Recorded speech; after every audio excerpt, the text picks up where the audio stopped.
Welcome back, everybody, for another deep dive. This time, we're taking a look at something called building the 10%. Sounds intriguing. Oh, it is? Yeah. We'll be taking a look at excerpts from a document literally titled Building plus the 10%. Okay. And it really takes a fascinating look at individual action and how that can maybe spark some widespread change, particularly when it comes to the realm of finance and economics. I like it. Yeah, it's really interesting stuff. Yeah. So this document kind of sets the stage by highlighting this really cool concept Okay. of how when individual self-interest is kind of properly channeled, Okay. it can actually be the key to some really positive change, not just for the individual, but for everybody. Right. And that's not a new idea, right? No, not at all. I mean, that's basically Yeah, Adam Smith's invisible hand. exactly. Right. And they actually kick things off with a quote from Adam Smith Oh, perfect. from Wealth of Nations. Yeah. I won't bore you with the whole quote, Oh, okay. but it's that idea that, I think most people have heard it. yeah, you've probably heard it by now. Yeah.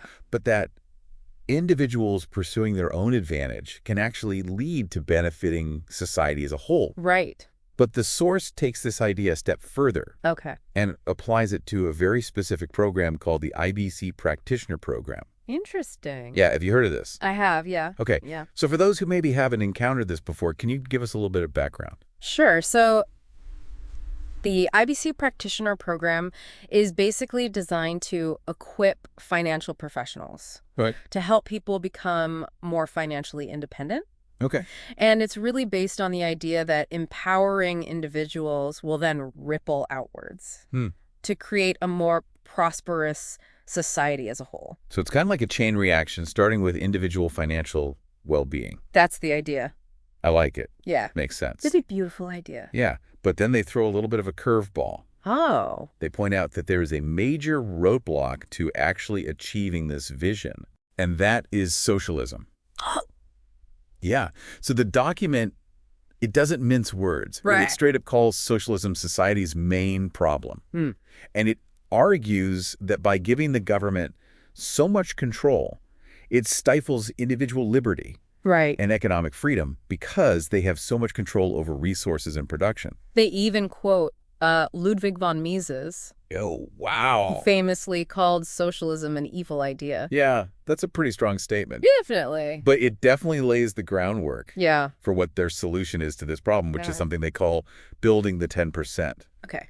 Building the 10%. What is that? So building the 10% is this idea that if we can convert just 10% of the American population, Okay. roughly 30 million people, Okay. into Yeah. strong advocates for free markets and capitalism, Okay. we can create a tipping point that will shift the entire country's mindset. 30 million people. It's a lot of people. It sounds like a lot. It is. Yeah. So how are they even imagining reaching that many people? Well, they back it up with research and historical examples Okay. that suggest that 10% is really all you need to Right. get an idea to spread. Okay. So like a critical mass. Exactly, like a critical mass. Interesting. Think about those moments in history Yeah. where like a small group of people Right. have sparked massive change. Yeah. That's the idea here. Okay. I see where they're going with that. Yeah. But even so convincing that many people, Yeah. that's got to be a tall order. It's a tall order. Yeah. And they acknowledge that. Okay. But they emphasize that education alone isn't enough. Okay. You need incentive. Clear. People need to actually see how these ideas will benefit them. Right. Like what's in it for me? Exactly. Yeah. What's in it for me? Okay. So how does that translate into action then? So this is where financial professionals come in, Okay. because they already have a vast network Yep. and the knowledge to help people manage their finances. They're in a prime position to spread this message. So they're kind of like the key players. The key players in this movement. Interesting. Yeah. But what are they actually teaching people? So this is where we get to privatized banking and something called the infinite banking concept, Okay. or IBC for short. It might sound a bit unconventional, Okay. but the idea is to help people become their own bankers. Become your own banker. Yes. Okay, I'm intrigued. Yeah. What does that even look like? Basically, you use a specific type of dividend-paying whole life insurance policy Okay. as a financial tool. I'm sure some people are raising eyebrows right now. Probably. The idea is that it allows you to kind of break free Okay. from reliance on traditional banks and government-controlled financial systems. You become more self-reliant, More in self-reliant. control of your own finances. Exactly. That's powerful. It is. Yeah, but 30 million people. I know. How How are they realistically going to reach that many people? So this is where the power of networks comes in. Oh. Okay. So they point out that there are hundreds of thousands of financial professionals just in the U.S. Okay. And then they use this concept called Dunbar's number, Dunbar's number. which suggests that every single person has a network Okay. of at least 150 stable relationships. Okay, so if each of these financial professionals just reaches out to their networks? Right. And then if even a fraction of those people share it with like their 5 closest friends or family, we're talking millions and millions of people. Okay, so it's kind of like that exponential growth thing. Exactly. Okay. Yeah. Wow, when you break it down like that, it actually does seem Yeah. a little bit more attainable. A little more attainable. Yeah. Yeah. But we all know change doesn't happen overnight. Of course not. Right. And I'm sure they talk about that as well. Yeah, definitely. Like, what are the challenges? Yeah. What are they going to face? For sure. They do. They talk about how this is a long game. Okay. It's a gradual shift Right. in our thinking. It's not going to happen overnight. No. And one of the biggest things they point to is just how ingrained these socialist ideas are in our society.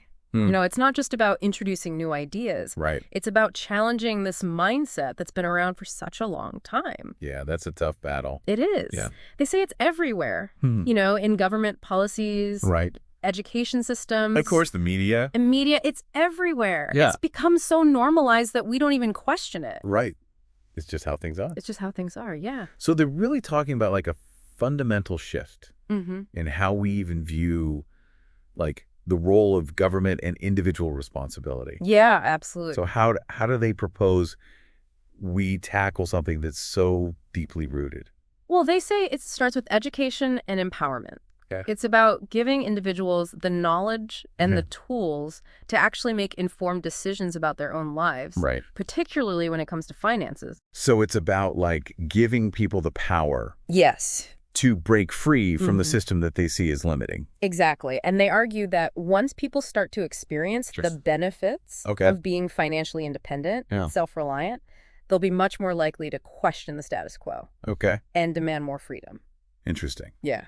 So they also highlight specifically the financial services industry as kind of a key battleground in this whole fight against socialism. Yeah. Why is that? Well, I mean, for one thing, it's massive. Right. It's one of the largest industries in our economy. Yeah. And it's heavily regulated by the government. Okay. So they see this as a prime example of how socialist ideas have kind of infiltrated and distorted A very important sector. a vital sector, yeah. So their goal is to help people kind of take back control of their finances and in doing so challenge the dominance of government in this area. Exactly. And they see IBC as a tool that can help people do that. Okay. It allows people to create their own financial systems Interesting. that are less reliant on those traditional banks and government regulations. But they also talk about how the IBC program Yeah. involves this careful selection and training of financial professionals. Yes. Very important. Why is that so important to them? Because these individuals need to be more than just salespeople. Okay. They need to be advocates Okay. for these principles. Of free markets. Yeah, free markets, individual liberty. Okay. They need to understand the philosophy behind IBC and be able to articulate it effectively. So it's not enough to just understand the nuts and bolts. No. You have to really buy into You it. have to believe it, yeah. Okay. So it's about finding people who are really passionate about these ideas, not just looking for a quick profit. Right. They're the ones who are really going to make this work. And they talk about how these professionals need to stay committed long term. Yeah. Why is that so crucial? Because this is not a quick fix. This Right. is a long-term project. Yeah. It's about shifting mindsets, building a new paradigm. So you need people who are going to stick with it. Yeah, people who are dedicated to the cause. Yeah. Dedicated to seeing this whole thing through. Exactly. It's about challenging the conventional wisdom and standing up for what you believe in, Even when it's hard. even when it's hard. Absolutely. And they back up their claims with some statistics. Yeah. They estimate that there are at least 750,000 financial professionals in the U.S. Right. And that's probably a low estimate. Probably. Yeah. And they use that Dunbar's number again to kind of show the reach. The potential. Yeah, the potential. Yeah. If even a small percentage of those professionals embrace these ideas Right. and share it with their network, Huge impact. huge impact. Yeah. So the sheer size of the financial services industry is almost like an amplifier Exactly. for this movement. Yeah, they can leverage that existing infrastructure. Okay. Spread the message. But even with all of that reach, Yeah. this goal of building the 10%, it still seems really ambitious. It is.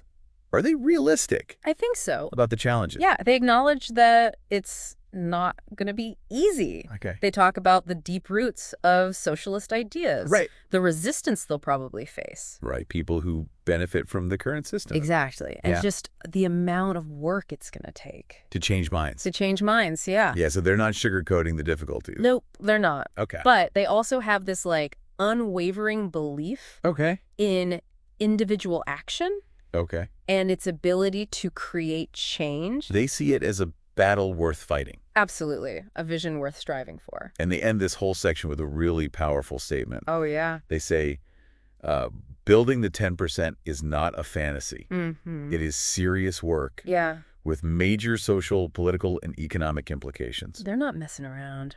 No, they're not.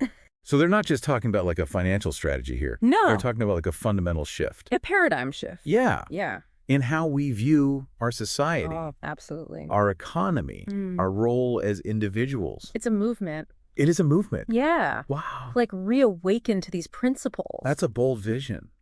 It is. But what does it mean for like our listeners? That's a great question. Yeah. How can they connect with this on a personal level? Well, I think one of the biggest things is they really encourage people to just explore IBC further, Okay. learn more about it. Okay. And they mention the Nelson Nash Institute Okay. as a great resource for that. And we'll be sure to include a link to that in the show notes Perfect. for anybody who wants to go check it out. Yeah. But beyond just like the financial aspects, what's kind of the broader takeaway here? You know, I think it's about recognizing that we all have a role to play Okay. in shaping the future of our society. Yeah. And it starts with ourselves Okay. taking control of our own lives, our Yeah. own finances, Yeah. making choices that align with our values. Right. Like putting your money where your mouth is. Exactly. Yeah. And understanding that even our small actions, Yeah. when multiplied by millions of other people, Yeah. can create real change. So it's about reclaiming that power as individuals and using it to actually build a better world. Yeah, starting in our own communities. Exactly. That's the think and act locally You message. think and act locally. Yes. That's what this is all about. Exactly. And speaking of thinking and acting locally, Yes. for our listeners out there, Mm-hmm. if these ideas resonate with you, if you're feeling inspired, Yes. we would love for you to support the show. Absolutely. You can find a link to donate on our website, thinkandactlocally.com/donate. Easy to remember. Yes. And we'll put that link in the show notes as well. So check it out if you want to support us and keep this thing going. We appreciate all the support. Yeah, we really do appreciate it. Yeah. But let's get back to our deep dive into building the 10%. Right. We talked about the vision, the strategy, Yeah. the challenges. Mm-hmm. What about the potential impact? Right.